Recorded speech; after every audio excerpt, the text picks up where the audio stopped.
اگر railway station پر ایک مولوی بیٹھا ہو اور ایک دوسرا آدمی بیٹھا ہو، فقیر آتا ہے مولوی کے پاس بھیک مانگنے، سوال یہ ہے فقیر بھی جانتا ہے کہ یہ شریف ہے، اور اتنے بڑے بڑے جینیس لوگ نہیں جان پا رہے کہ ہم شریف ہیں. یعنی فقیر سے زیادہ you are a genius person, you can decide very nicely. لیکن اس کے باوجود ایک داڑھی والا بندہ بیٹھا ہوا ہے پلیٹ فارم پر کہیں، اس پر جا کر کے بھیک مانگتا ہے کیونکہ اسے معلوم ہے یہ شریف آدمی ہے، یہ میری پرابلم سالو کرے گا. جن کو یہ بات زیادہ سمجھنا چاہیے وہ کہہ رہے ہیں کہ آپ خطرہ ہیں. ارے فقیر خطرہ ہے میں نے نہیں محسوس کر رہا، تم خطرہ محسوس کر رہے ہو. حقیقت میں اس کے پیچھے کیا ہے؟ ان کو معلوم ہے کہ مدارس کا قیام یہ دن پر ہر سال ہر ضلع میں 2-4-10 مدرسے کی بنیاد رکھی ہی جاتی ہے. اور یہ بھی آپ کو بتا دیں کہ عربی زبان کا ایک محاورہ ہے، الانسان حریص فیما منع. جس چیز سے آپ کو روکا جاتا ہے اس چیز کو کرنے کی جگیاسا، اس چیز کو کرنے کی خواہش زیادہ ہوتی ہے. یہ لوگوں کو سمجھ میں نہیں آ رہا. یہ دوسری بنیادی وجہ ہے.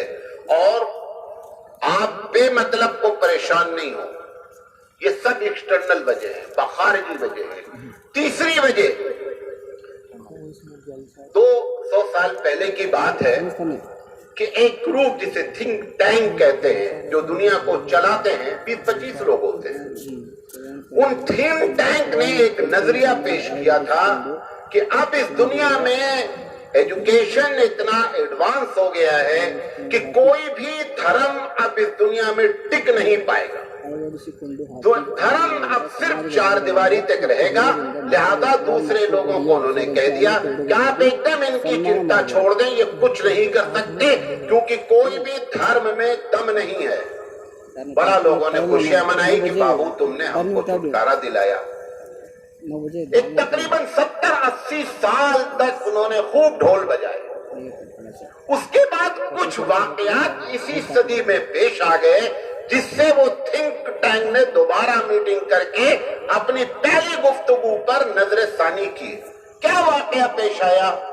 واقعہ پیش آیا کہ جس سارے دھرم کو جنہوں نے کہا تھا کہ ان کے اندر طاقت نہیں ہے، صلاحیت نہیں ہے، انہوں نے حکومتیں قائم کر کے بتا دیا.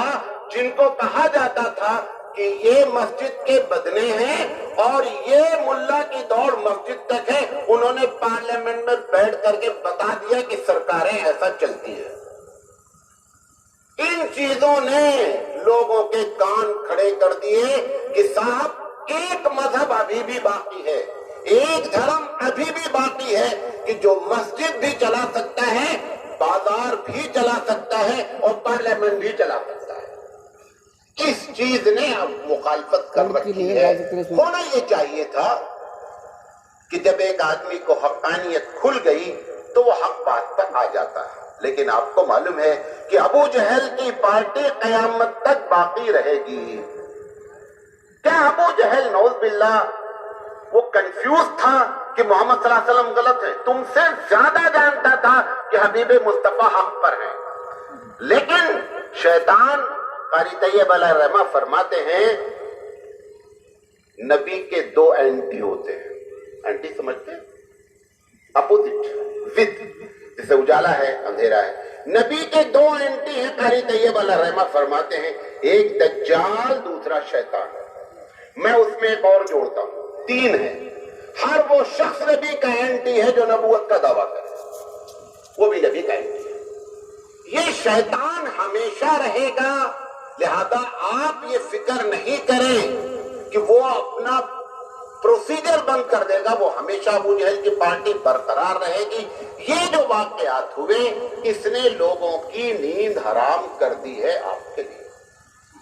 چوتھی بات اس میں بتانا چاہتا ہوں، اس وقت مجھے ابھی حال کا نہیں، لیٹسٹ نہیں معلوم ہے، 2018 کا ڈاٹا آپ کو دیتا ہوں کہ یورپ کا سب سے پسندیدہ مذہب اسلام آیا. حیرت ہے کہ 3600 پیج ڈیلی اسلام کے خلاف لکھا جاتا ہے. 18 آورز میڈیا اسلام کے خلاف بولتی ہے، اتنا جس کے خلاف بولا جائے، اتنا پیج جس کے خلاف لکھا جائے، وہ دھرم جڑ سے اکھڑ کر ختم ہو جانا چاہیے. لیکن لوگوں کو معلوم نہیں ہے کہ اصلها ثابت وفرعها فی السماء، اس کی جڑیں بڑی گہری ہیں، اس کی شاخیں آسمانوں میں پھیلی ہوئی ہیں. یہ اکھڑنا ہوتا تو جنگ بدر کے دن اکھڑ گیا ہوتا. جنگ بدر میں حبیب مصطفیٰ نے دعا فرمائی تھی کہ اللہ اگر آپ 313 کی لائٹ تو نے نہیں رکھی تو قیامت تک اس دھرتی پر تیرا نام لینے والا نہیں رہے.